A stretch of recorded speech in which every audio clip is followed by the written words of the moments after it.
na etukwatako ebyali ku Ssegirinya omuntu yenna omugezi byandimusomesezza kubanga twawa amagezi nitugezaako okukola ekisoboka okulaba nti Ssegirinya ayimbulibwa mu kkomera mujjukire bamuyimbula ate naddamu n'akwatibwa ebyo byonna ebyabeerawo byakusa obulamu bwe twali kubuusabuusa naye era kitwerabira bannaffe be bamu abaali balina okulwanirira Ssegirinya nga ave mu kkomera bweyava mu kkomera ate ne babuuza nti avuddeyo atya kati weweebuuliza okutegeera kwa bannaffe abamu n'ebirowoozo byabwe ku ddembe ly'abalala. Ssegirinya tumulwaniridde avudde mu kkomera mulwadde yajjanjabibwa leeti kyokka ate avudde mu kkomera abalala baligamba nti munnaffe avudde mu mannyo g'abalabe be ate nga bagamba ovuddeyo sooka onyonnyola engeri gy'ovuddeyo kandowooze nti Dr Besigye singa tulwana n'avaayo kyebamubuuze nti avuddeyo atya kubanga ekyo nakati nkyakyewuunya mu kutegeera kwaffe nga opposition naye eri gavumenti kyona kyona gissa ku nnenga nti omuntu yenna ne kkooti zennyini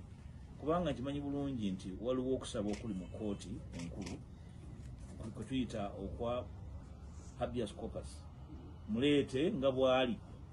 oba mulamu oba mulwadde oba mufu naye nakati tunawo kuwulirwa kubanga oli ekiragiro kya kkooti ekita Besigye ate waliwo n'okusaba Besigye aleetebwe nga bw'ali okutanaba kuddibwamu. Nze ndowooza nti ne kkooti zaffe nazo zikola masumi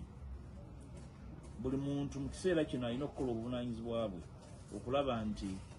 munnaffe ne bannaffe abalala aba bulijjo abatoogerwako bava mu mbeera eyo. Kikulu nnyo okumanya nti ffe nga abavuganya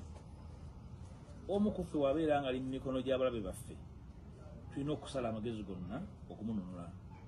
Y'ensonga lwaki olaba Abayudaaya n'Abapalesitiino tebalima kambugu naye buli omu alwana okulaba nti abasibe abali ku sayidi zonna bavaayo mu mbeera zonna. N'olwekyo kya byabufuzi bya kitegeevu okusala amagezi gonna okusala entotto okulaba nti omu ku ffe tabeera mu mikono gya mulabe waffe naddala mu kaseera kano nga tugezaako okulwanirira enkyukakyuka nga tutunulidde n'akalulu akajja omuntu alinga nga Dr Besigye okubanga si ddoboozi ekkulu ennyo mu bigenda mu maaso mu kalulu akategekebwa kiba kya bujega nnyo. N'olwekyo okumulwanirira funa kye tulina okukola mu mbeera yonna